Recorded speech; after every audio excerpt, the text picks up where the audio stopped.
Welcome back, everyone. I'll go ahead and explain to you pretty much the main way to fix your iPad if for some reason the lock screen code isn't working or whatever the case is. Let's say you forgot it.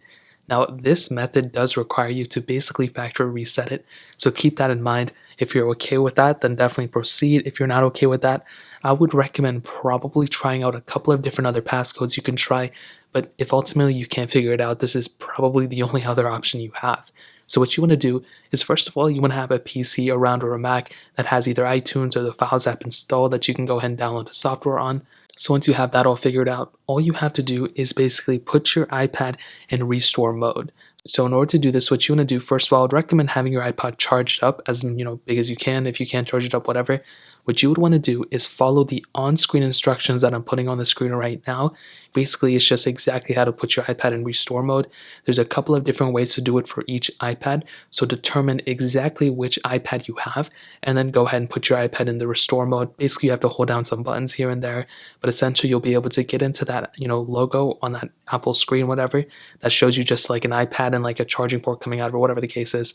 Now, once you're on that specific screen, all you have to do now is plug in your iPad to your computer. So it's basically going to go ahead and see that you do actually have an iPad connected and all that stuff. Now, the rest of this process is very, very easy. You'll get a little prompt on your computer. It'll basically say, iTunes has detected an iPad in restore mode or whatever. Would you like to update, restore the iPad or whatever? I would recommend at first seeing if you can actually restore the iPad. Again, it's not a guarantee. You may have not had a backup available. But as I mentioned before, a lot of apps, a lot of, things like that have your stuff already backed up anyway. So even if, if you have to fully reset it, a lot of this stuff mostly is already backed up within the apps like Instagram and Facebook and stuff. So at this point, all you have to do is basically click restore. If that doesn't work, I would recommend clicking update and then seeing if you're actually able to go ahead and update the iPad.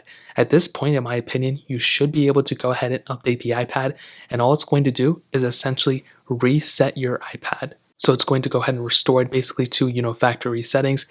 As long as you have that iCloud account associated with your iPad, you will be good to go, and you'll actually be able to go ahead and reset it. Eventually, you'll get back into the hello screen on your iPad. It's going to take about an hour for everything to get set up, but after that, you'll basically be able to set your iPad up. You'll have to put in your iCloud account and everything. At the end of it, you should be good to go, and you'll have an iPad that is fully functional by the end of it. So that's essentially how you do it. It doesn't take too much time, but it is kind of a process. If you guys have any other questions or anything like that, let me know in the comment section below. Hit the like button, that would mean so much, but definitely hit that subscribe button.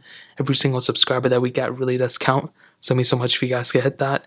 Also, check out the other links down in the description as well. My Twitter, my Instagram, my other channels. More importantly than everything else, I love every single one of you guys. Hopefully I'll catch you guys in the next video. Peace out till then.